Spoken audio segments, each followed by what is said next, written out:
That day, Joshua took Makkedah. He put the city and its king to the sword, and totally destroyed everyone in it. He left no survivors, and he did to the king of Makkedah as he had done to the king of Jericho. Then Joshua and all Israel with him moved on from Makkedah to Libnah, and attacked it. The Lord also gave that city and its king into Israel's hand. The city and everyone in it Joshua put to the sword. He left no survivors there, and he did to its king as he had done to the king of Jericho.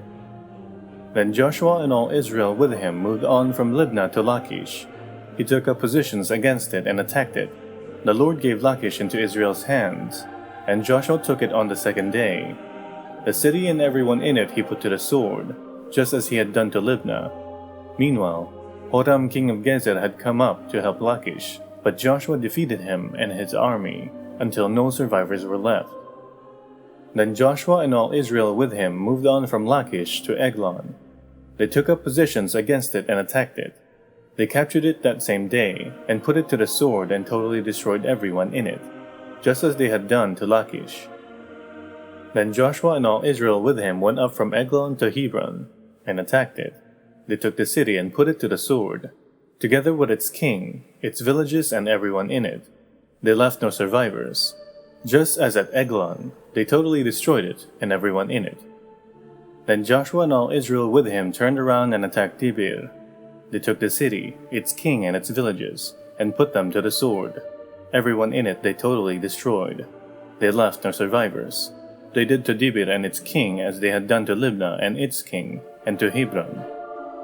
So Joshua subdued the whole region, including the hill country, the Negev, the western foothills, and the mountain slopes, together with all their kings. He left no survivors.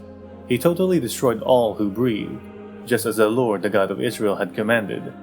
Joshua subdued them from Kadesh Barnea to Gaza, and from the whole region of Goshen to Gibeon. All these kings and their lands Joshua conquered in one campaign, because the Lord, the God of Israel, fought for Israel. Then Joshua returned with all Israel to the camp at Gilgal. Northern kings defeated. When Jabin king of Hazor heard of this, he sent word to Jobab king of Madon, to the kings of Shimron and Akshaph, and to the northern kings who were in the mountains, in the Arabah south of Kinnereth, in the western foothills, and in Naphoth Dor on the west, to the Canaanites in the east and west, to the Amorites, Hittites, Perizzites, and Jebusites in the hill country, and to the Hivites below Hermon, in the region of Mizpah. They came out with all their troops, and a large number of horses and chariots, a huge army, as numerous as the sand on the seashore. All these kings joined forces and made camp together at the Waters of Merom to fight against Israel. The Lord said to Joshua, "Do not be afraid of them, because by this time tomorrow I will hand all of them, slain, over to Israel. You are to hamstring their horses and burn their chariots." So Joshua and his whole army came against them suddenly at the Waters of Merom and attacked them, and the Lord gave them into the hand of Israel. They defeated them and pursued them all the way to Greater Sidon, to Mizrapath-Maim, and to the valley of Mizpah on the east, until no survivors were left. Joshua did to them as the Lord had directed. He hamstrung their horses and burned their chariots. At that time, Joshua turned back and captured Hazor, and put its king to the sword. Hazor had been the head of all these kingdoms, everyone in it put to the sword. They totally destroyed them, not sparing anyone that breathed, and he burned Hazor itself. Joshua took all these royal cities and their kings, and put them to the sword. He totally destroyed them, as Moses, the servant of the Lord, had commanded. Yet Israel did not burn any of the cities built on their mounds, except Hazor, which Joshua burned. The Israelites carried off for themselves all the plunder and livestock of these cities, but all the people they put to the sword, until they completely destroyed them, not sparing anyone that breathed.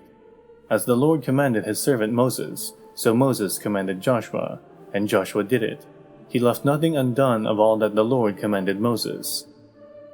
So Joshua took this entire land, the hill country, all the Negev, the whole region of Goshen, the western foothills, the Arabah and the mountains of Israel with their foothills, from Mount Halak, which rises towards Seir, to Baal-Gad, in the valley of Lebanon below Mount Hermon, He captured all their kings and put them to death.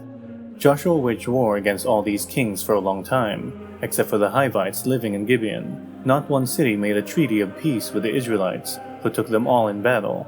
For it was the Lord himself who hardened their hearts to wage war against Israel, so that he might destroy them totally, exterminating them without mercy, as the Lord had commanded Moses. At that time, Joshua went and destroyed the Anakites from the hill country, from Hebron, Debir and Anab, from all the hill country of Judah, and from all the hill country of Israel. Joshua totally destroyed them and their towns. No Anakites were left in Israelite territory. Only in Gaza, Gath, and Ashdod did any survive. So Joshua took the entire land, just as the Lord had directed Moses, and he gave it as an inheritance to Israel, according to their tribal divisions. Then the land had rest from war.